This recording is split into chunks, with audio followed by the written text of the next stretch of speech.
Late August, somewhere on the warm grey shingle of the Kentish coast.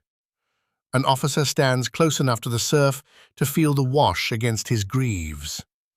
He is the Comes Maritimi Tractus, the Count of the Saxon Shore.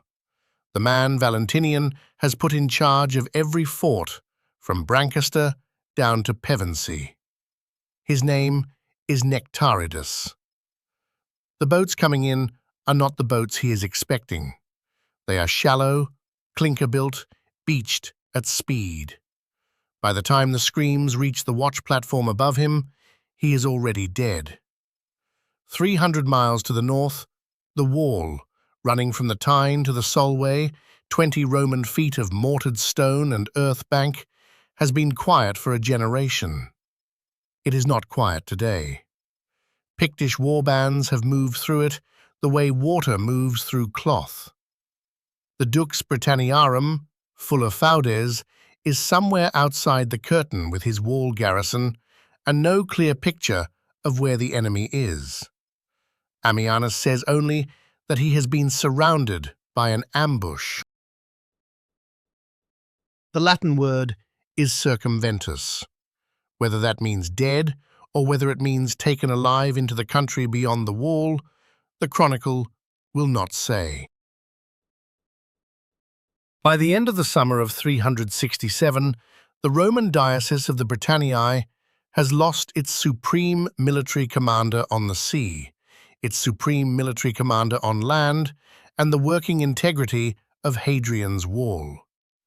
4 peoples have struck the island in the same season: the Picti out of Caledonia, the Scotti out of Hibernia, the Atticotti out of somewhere west of the Picts that Ammianus declines to specify, and the Saxons out of the long water between the mouth of the Rhine and the Elbe. A 5th, the Franks, strikes the Channel coast of Gaul in the same months, which is not coincidence, but which is also not the same disaster. Ammianus, writing about 25 years later in Rome, names what happened on the island the Barbarica Conspiratio, the Barbarian conspiracy. This is the story of how Rome lost an entire diocese in a single summer, and how one Spanish-born spent 2 years putting it back together. It is also the story of what he did to the men inside the Roman frontier who had sold the secret of when and where to strike. The chronicle is Ammianus Marcellinus, Book 27 of the Res Gestae. It is the only continuous Latin narrative we have for this year on this island, and it was written by a man who knew how a campaign report should look. Ammianus was a soldier before he was a writer. He served as a protector under Ursicinus in the east. He saw cities besieged, and he saw lines of march from the inside. His sentence on the 4 peoples reads, in his own clean Latin, Picti Saxonesque et Scotti et Atticotti Britannos erumnis vexavere continuis. The Picts and the Saxons and the Scots and the Atticotti were grinding the Britons down without pause. I read this passage in Ammianus 3 times before I noticed what he does not quite say. He does not call any of these peoples a kingdom. He does not name a single barbarian leader. He gives us 4 ethnonyms and 1 Latin abstract noun, conspiratio, and then he turns the lens almost immediately off the raiders and onto Rome's own administration. That choice of camera is, on its own, an argument. The historian we have for 367 wants us to look not at the men coming over the wall, but at the men inside it who let them through. And once you start looking in that direction, you find one of the strangest small institutions of the late Western army. They were called the Areani. Ammianus says they had been long established on the northern frontier, that their duty was to range far ahead of the wall, watch the movements of the Picts, and bring word back. Speculatores, in the older Latin, long-range scouts. By the year of the disaster, they had been bribed. They were selling Roman dispositions to the very men they were paid to watch. The Chronicle says it without commentary. A Roman corps had been working for the Picts for some time before anyone in Trier noticed. They will become important to this story later. Hold them in mind. If the period interests you, the chronicles, the maps, the small decisions that lose provinces, this is the work the channel does. There is more of it waiting on the back catalogue. Now back to the wall, where someone is starting to count what is missing. What is missing, in the late Roman sense, is not yet a city. The towns of Britannia, Londinium, Iberacum, Corinium, Aquae Sulis are still standing inside their walls. What is missing is the army that ran the frontier. The Dux is taken. The Comes is dead. Bands of plunderers, Ammianus calls them vagantes, wanderers, are not bothering to coalesce into a single force. They move in small groups across the southern fields, carrying off cattle, captives, silver out of the strong rooms of country villas.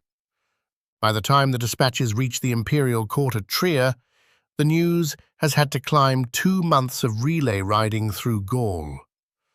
Valentinian I, the emperor in the west, hears it in his winter quarters. He is 46 years old. He is an army man, the son of a Pannonian rope-maker, brother of the Eastern Augustus Valens. He has already spent 5 years putting down Alemannic raids on the Rhine. He has not been planning a British war. His first response is to send the Comes Domesticorum, Severus. Severus crosses the channel, looks at the situation on the ground, and writes back. Ammianus does not preserve what he wrote. The inference from the next move is plain. The court replaces him with Jovinus, the Magister Equitum. Jovinus arrives, examines the situation, requests reinforcements, and is also recalled. 2 senior officers from the household command have walked the same ground and reached the same private conclusion. The problem is bigger than their commission, and the wrong man's career will end here. Only then does Valentinian send a third man with a fuller imperium and 4 named units of the comitatenses, the Batavi, the Heruli, the Iovii, and the Victores. That man is Flavius Theodosius, comes Rei Militaris, Spaniard from Cauca in Galaetia, methodical, severe with his own soldiers, the father of a son riding on his staff, who would, a little more than a decade later, take the Eastern Purple as Theodosius I. The 2 men have not yet met. Theodosius is in winter quarters on the continent. Valentinus, the man who in 2 years' time will try to seize Britain from him, is at this moment a Pannonian exile somewhere south of the wall, sent to the island as a banished political offender, and as far as the Roman judicial system is concerned, finished. They will not meet, in any sense, Ammianus thinks worth recording, until the late summer of the 2nd year. To understand what Theodosius found when he stepped onto the quay at Rutupiae in the late summer of 368, and why it was so much worse than what Jovinus and Severus had reported, you have to understand what Roman Britain had quietly become in the half-century before the Conspiratio, and why an empire that could field comitatenses from Sirmium to Trier had let a diocese fall to 4 scattered peoples in a single season. By the middle decades of the 4th century, the Roman diocese of the Britanniae was a wealthy place that had grown thin in the wrong directions. The southern lowlands, the villa belt between the lower Thames and the Cotswolds, the mosaic-floored estates of Aquae Sulis and Corinium were producing wheat in surpluses Rome could lift off the island and ship to Trier. The provincial capital, Londinium, had a stone wall, a basilica, an imperial mint. The towns of the south wore Rome on them. The north did not. The 4 legionary fortresses of the early Principate, Iberacum, Deva, Isca Silurum, Lindum, were now garrison towns with reduced establishments. The wall itself, between the Tyne and the Solway, was not the field army of Britain. It was a static frontier corps of limitanei, frontier soldiers, sometimes drawn from local recruits, men who held the mile castles and the turrets and rotated through the larger forts behind. Vindolanda, Vercovicium, Banner, Camboglana.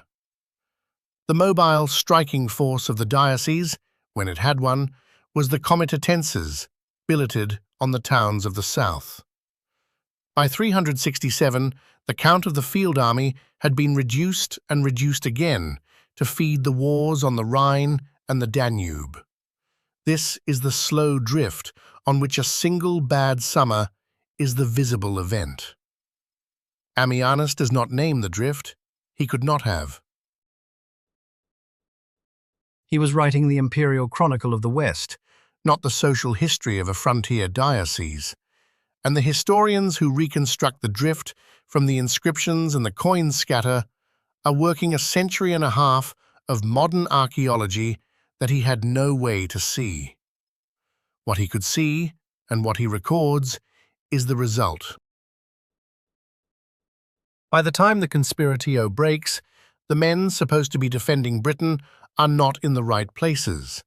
The men supposed to be watching the Picts have been bribed, and the towns of the south have stopped paying their share of the field army's billet because the field army is on the Rhine. The 4 peoples of the conspiracy are not, on closer reading, 4 equal forces. The Picti, Ammianus elsewhere divides them into the Dicaledones and the Virturiones, were the most numerous and the closest. They moved south from Caledonia in 2 streams, along the eastern coastal route and along the western edge of the Pennines. The Scotti came across the Irish Sea in light leathern-frame curraghs, landing on the Lancashire coast, on the Flean, and along the bays of the Severn. The Atticotti, whom Ammianus elsewhere calls a warlike race, gens bellicosa, were also from somewhere in the Atlantic West.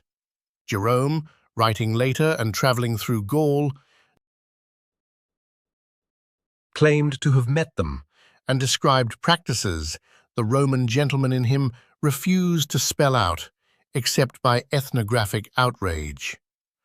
I am not going to repeat the details of what Jerome wrote, because it is the kind of foreign cannibalism passage that Greek and Latin authors reach for whenever they want to brand a people they do not understand, and the Chronicle of Jerome is not Ammianus. The Saxons came across the lower North Sea in the same shallow boats that killed Nectaridus on the Kentish beach. Beached at speed, sails taken in at the last moment, men coming over the gunwale into the surf already armed. 4 peoples, 4 directions, 1 summer. Whether they had agreed it in advance is the question to which we will come back near the end. The man Valentinian finally sent to put the diocese back together had a name that was, by 367, already attached to 2 wars.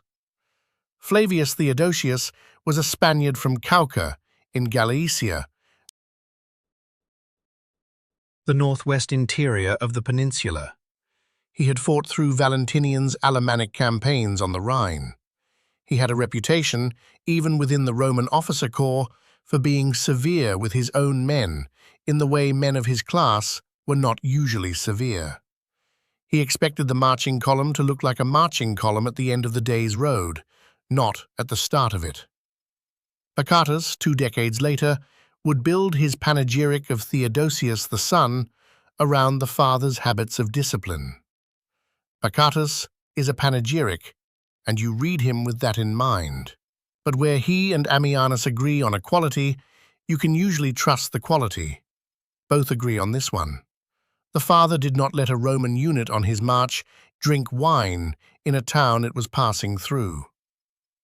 In the early spring of 368, Theodosius assembled his 4 units of comitatenses, the Batavi, the Heruli, the Iovi, and the Victores, at Bononia on the Channel coast of Gaul. The crossing to Rutupiae Is the standard one, a single night under sail with a steady west wind, the white chalk lifting out of the dark. Rutupiae was by then no longer the great gate of imperial arrival it had been under Claudius. Its quays were narrower. Its triumphal monument, the 4-way arch the Flavians had raised to commemorate the first conquest, was being slowly used for masonry. Theodosius landed his column there in the late summer. Ammianus does not give the day, only the season, and marched on Londinium. What he found, between Rutupiae and the Thames, was an island in administrative collapse. The garrisons stationed in the south had partly disintegrated. Some of the soldiers had deserted outright and were living, with the captured silver, in the wreck of the country villas the raiders had emptied. Others had simply stopped reporting to their cohort and were drifting between towns. The fields were unharvested in places. Wagons stood, half-loaded, at the gates of estates whose owners had been killed. Ammianus describes the relief Theodosius's arrival caused in the towns the column passed through, caused not by the column's combat strength, but by the fact that, after a year of looking at empty roads, the cives along the road from Rutupiae to Londinium were looking at the standards of an imperial field army on the move again. Theodosius did not march on the raiders first. He marched on the deserters. His first general order of the campaign, preserved in summary by Ammianus, who served under commanders whose first general orders looked very much like it, was a written promise of pardon to any Roman soldier who returned to his unit by a stated date. The amnesty was wide. It did not, at this stage, ask why the soldier had gone. It asked him to come back. Within weeks, the column was reabsorbing men who had been 3 towns away when the trumpets sounded the previous spring. The discipline came afterwards. The pardon came first. He entered Londinium in the autumn of 368. The city had not been taken. Its wall had held. The imperial mint had kept striking. But the diocese it administered was still bleeding silver into the hands of vagantes, the small, wandering bands of raiders Ammianus describes still moving across the southern fields with cattle and captives. Theodosius cut detachments out of his comitatenses and sent them in rolling sweeps along the routes the bands were using. The bands were broken up piecemeal. The captives, the slaves the raiders had been driving toward the coast for sale across the Channel, were freed in numbers Ammianus does not give. He says only that they were returned, magna gratia, with great thanks. The cattle were returned to whoever could claim them, and the silver was reclaimed for the fisc. I should be honest here. I gave you 368 for the entry into Londinium, and that is the date Ammianus's narrative suggests. Some modern reconstructions argue the entry was already in the late summer of the same year as the landing. Others push it into the winter. The chronicle does not give us a month, and the modern reconstructions do not agree among themselves. What they do agree on is that the city was secured before the campaign moved north. By the end of that winter, the wandering bands in the south had been broken or driven onto the boats they had come in. The deserters had been reabsorbed or run down. The civilian administration of the lowland villas was being restored under a vicarious diocese whose name we will come to in the next part. What was left to do was harder than either. It was to find out who, inside the Roman frontier corps, had sold the wall, and what to do with him once he was found. In the spring of 369, Theodosius left Londinium with a marching column of comitatenses and reinforced auxilia, and turned the campaign north. The countryside between the Thames and the Trent had already been cleared. The work waiting for him lay between the Trent and the line of the wall, and beyond the wall, in the country the Picti had been raiding from, which on the Roman maps was still listed as land in which there was nothing to take. The column moved north along the Great Road, Ermine Street and its branches, through Lindum and Iberacum. Garrisons that had stood inside their walls for 2 years opened their gates. The vexillationes that had survived in fragments reattached themselves to the column. He did not at this stage send the comitatenses across the wall in a wide sweep into the country beyond. He went the other way first. He turned the apparatus of an imperial investigation onto his own frontier corps. The Areani was summoned to him at the headquarters of the Wall Command. What followed, Ammianus describes briefly, and the brevity is, on a second reading, deliberate. The corps was disbanded. Its officers were dismissed. The men who had taken bribes from the Picts to give them the dispositions of the wall garrisons were named and were dealt with. Ammianus uses the verb amovere, to remove, the verb of an internal administrative purge rather than the verb of an execution. But the chronicle does not tell us what removal meant for any individual man. He does not name a single Arianus. He may not have known their names.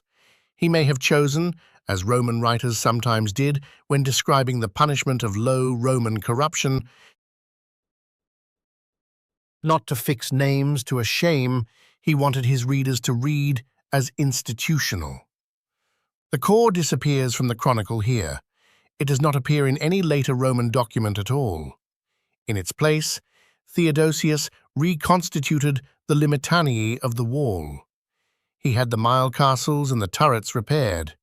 He brought up units from the south to reinforce the larger forts behind the curtain, Vindolanda, Vercovicium, Banner. By the late summer of 369, the line between the Tyne and the Solway was a garrisoned line again. Out beyond it, in the country of the Picti, no Roman column went. Ammianus does not record one.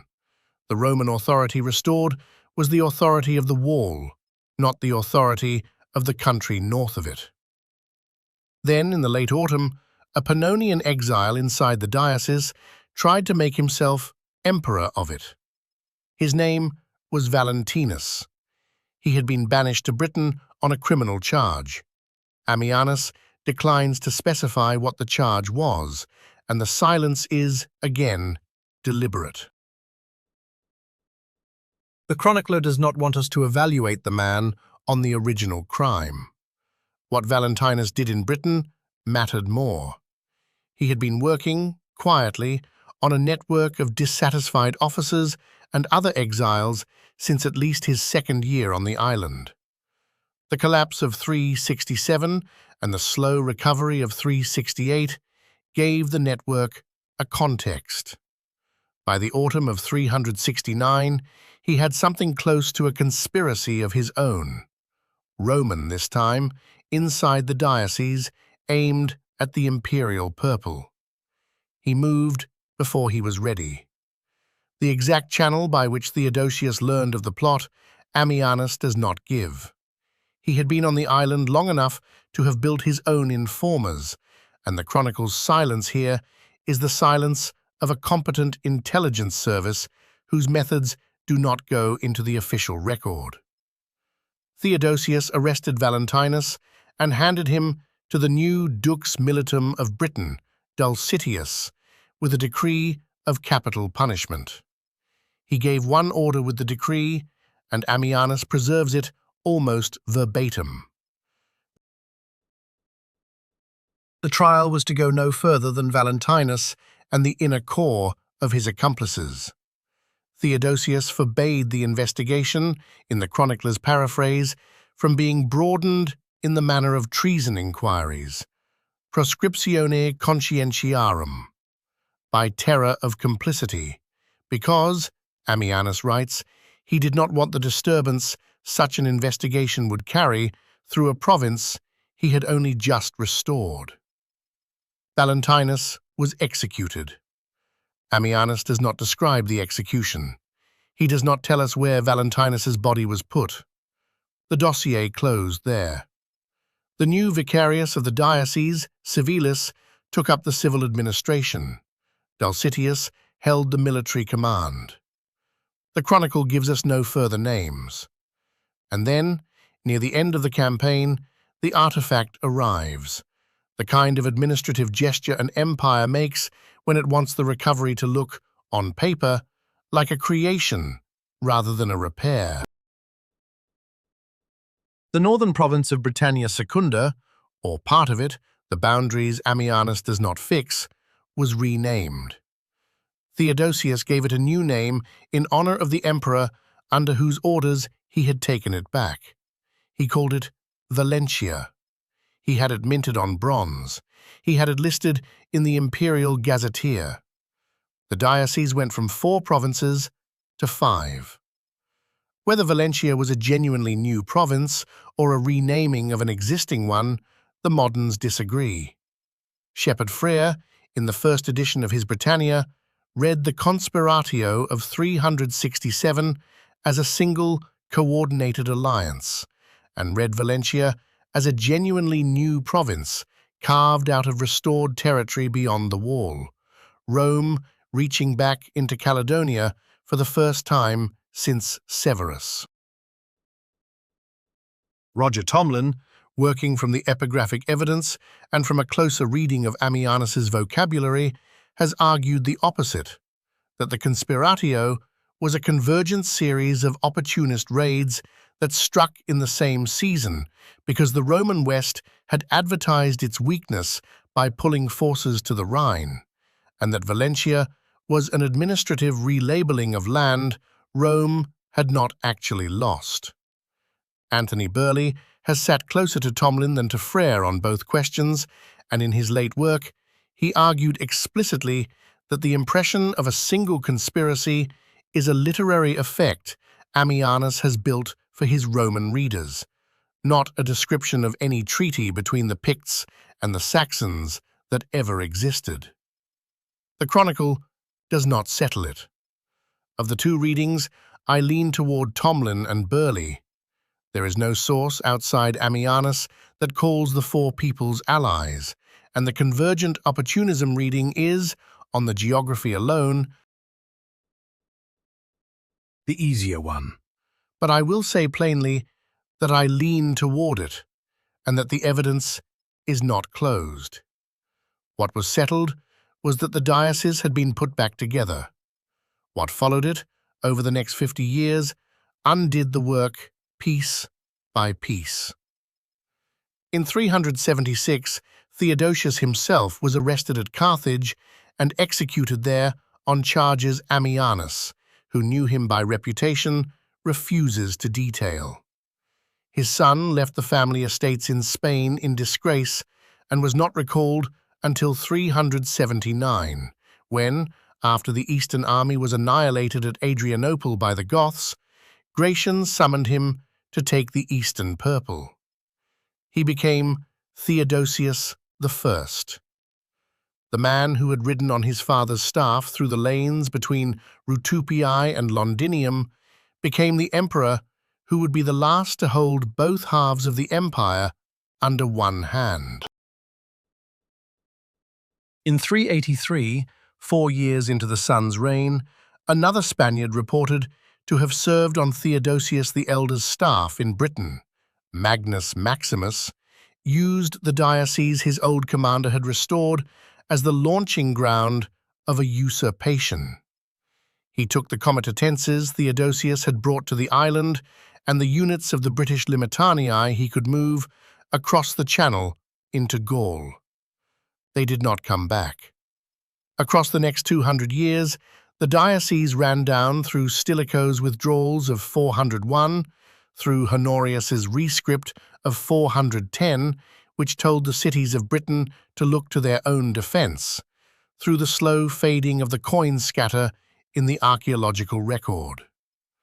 By the time Bede wrote his ecclesiastical history in the early 8th century, the renamed northern province of Valencia was a name in a list he transmitted from sources he did not understand.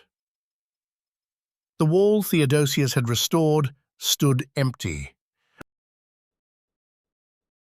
The Areani are not mentioned again in any Latin source after Ammianus closes the dossier on them. Whatever was done with the men who had sold the wall, the chronicle leaves it there. The skull and silver artifact of the Channel's usual stories does not exist for this one. The artifact for the conspiratio is administrative, a new name on a province, on a coin, in a list, and then the list outliving the thing it described. Valentia survived as a word 150 years after the legions had stopped enforcing the border it pretended to fix. Some campaigns are written into the chronicle as victories and are remembered as victories. Some are written into the chronicle as restorations and are remembered 2 centuries later as the last good year before the long going away. Theodosius the Elder's campaign in Britain was the second kind. The rest of the chronicle keeps. The next one is already on the channel. I'll meet you there.